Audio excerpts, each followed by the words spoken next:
You're not imagining that the world has gone mad. Healthy debate has been replaced by activist hysterics. Masculinity is condemned as regressive, while men in skirts and heels are celebrated in the public square. It's as if we're experiencing a society-wide mental breakdown. It's easy to laugh at these outbursts as the ravings of a small but vocal minority, but the compromised health of our body politic is not a trivial concern. A strange new pattern of psychological dysfunction has infiltrated our most prestigious institutions, our corporate bureaucracies, and the highest offices in the land. In short, we're sick. Our society is out of balance. We've been consumed by a cluster of disorder that appeals to our worst instincts and deranges our most important social functions. We need to recover our sanity, but to do so, we must first know exactly what we're dealing with.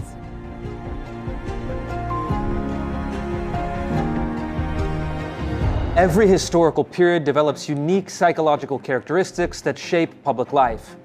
After World War I, we had the lost generation that was shell-shocked and disillusioned. In the mid-20th century, we entered the age of anxiety, characterized by a pervasive sense of existential dread in the face of the bomb. And 50 years ago, we saw the rise of the culture of narcissism, which social critic Christopher Lasch described as a society obsessed with ego, desire, and self-image. Today, we are witnessing the emergence of something new, what might be called a cluster B society. Like the culture of narcissism, our own digital age has a distinct psychological profile, heavily influenced by the power of social media. The cameras are always on. An audience is always watching.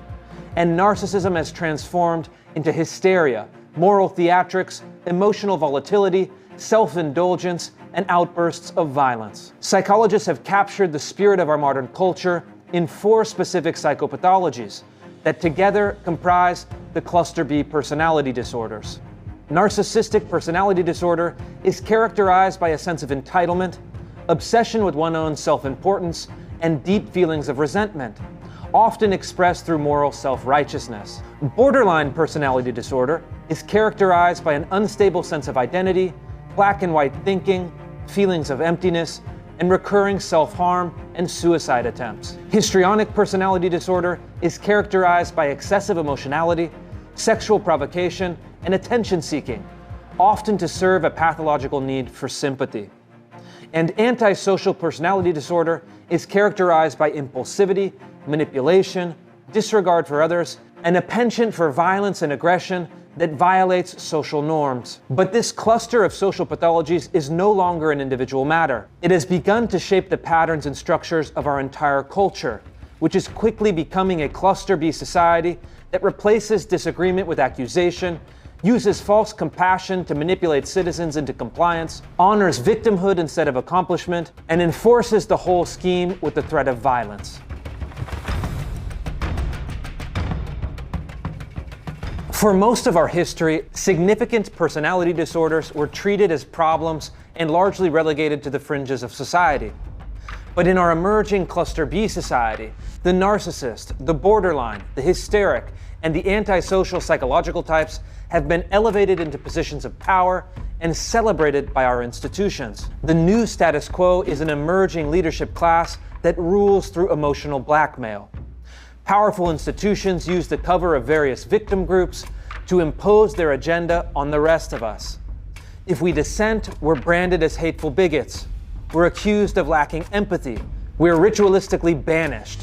While these strategies are contemptible, they're also remarkably effective in controlling what we think, what we say, and how we act. And they've slowly transformed our institutions into what psychologist Andrei Lobachevsky calls pathocracy, or rule by psychological dysfunction. This has become our new social order. If you look around, you'll start seeing it everywhere. The cluster B traits have been formalized and entrenched in our human resource departments, government policies, cultural institutions, and civil rights law. This is a recruiting video from the CIA that overtly valorizes the cluster B traits of narcissistic identity obsession, self-righteousness, and need for affirmation. I am a cisgender millennial who's been diagnosed with generalized anxiety disorder.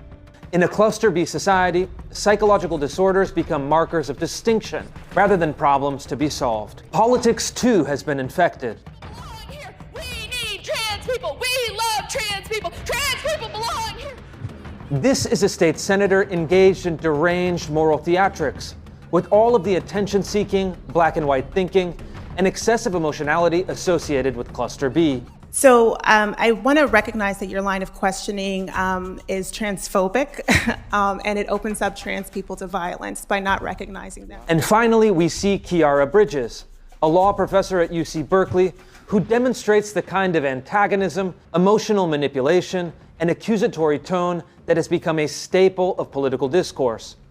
The goal is not to arrive at answers, but to browbeat opponents and make them feel bad for denying left-wing orthodoxy.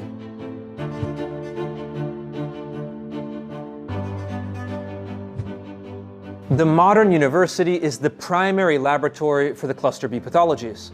On campus, the pathocracy rules. The social critic Heather McDonald reveals the basic contours of this regime in an essay entitled The Great Feminization of the University. McDonald argues that the dramatic rise in the number of female college administrators who now dominate the campus culture has led to a growing obsession with safety, harm, and victimization.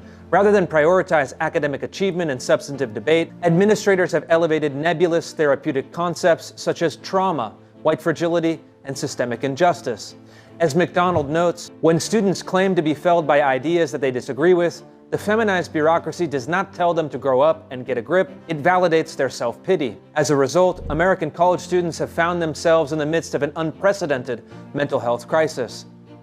According to the University of Michigan's Healthy Mind Study, more than 60% of college students meet the criteria for at least one mental health problem, a nearly 50% increase since 2013. The more we indulge Cluster B-style pathologies, the more we replicate them in our institutions. But rather than reverse course, university administrators have only leaned further into this broken model. Students are told that they are always under attack, that their safety is always threatened. And rather than strengthen them for meeting these challenges, administrators fight to sanitize the campus environment and shut down any speech deemed harmful or offensive. This is the perfect recipe for enabling and encouraging Cluster B-style narcissism and hysteria. Scenes and sentiments like these have become ubiquitous, and they work. I'm uncomfortable because this event is tearing at the fabric of this community that I care about. As we saw recently at Stanford Law School, the Dean of Diversity and Inclusion, working in a codependent manner with hyperventilating students, disrupted the speech of a federal judge. The dean accused the judge of causing harm and making her uncomfortable. This is all it takes to justify the mob. It's Cluster B-powered pathocracy in action.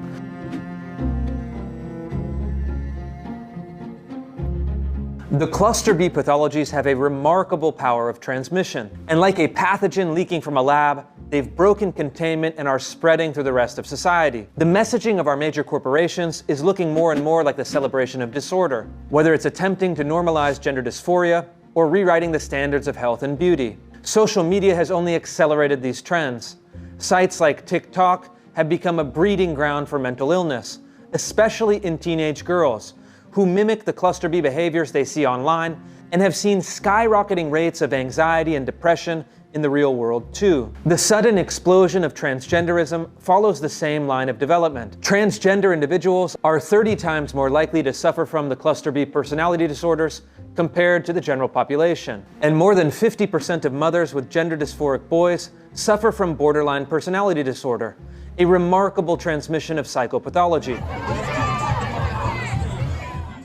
Much of the recent left-wing violence has also taken on the cast of the Cluster B disorders. The George Floyd riots were remarkable in part for their psychological tone. Wild emotional displays, narcissistic identity rituals, and victimology manifested in the streets. The antisocial personalities have learned how to wield left-wing ideology in order to justify their violence and terror. As psychologists have long known, there is a long-established link between violent personalities and left-wing authoritarianism. The mugshots of Antifa foot soldiers drive home the point. These are not mentally well people. They are the hideous face of antisocial violence, the enforcement arm of the modern left, the political vanguard of our Cluster B society, and they will not stop until they've transformed the world in their own image.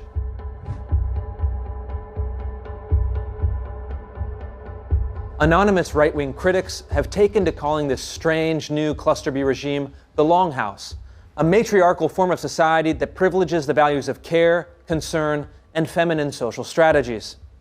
In an essay for the magazine First Things, the pseudonymous writer Lomez explains that women now outnumber men in professional managerial roles and vastly outnumber men in human resource departments, which have outsized influence on professional and cultural norms. The left, too, is now acknowledging the emergence of the Longhouse. In her presidential campaign, Hillary Clinton confidently declared that the future is female. And in an essay for The Atlantic, Hannah Rosen heralded this change with an essay titled The End of Men. Both were correct, but while some are celebrating this shift, our female future is not an unalloyed good. Despite what we're told, biological sex differences are real, and an imbalance between the two has negative effects for everyone. Taken too far, overly feminized leadership produces exactly the kind of cluster B society we're living in today. One in which identity is rewarded over merit, in which victimhood is prioritized over competence, in which antisocial behavior goes unchecked, in which moral narcissism is the currency of the realm. The cluster B society is upon us, and we must find a way out. We must find a way to restore balance, to restore order, to restore sanity, because if we don't, we are resigned to a world gone mad. If you want a picture of that future, imagine this person screaming in your face forever.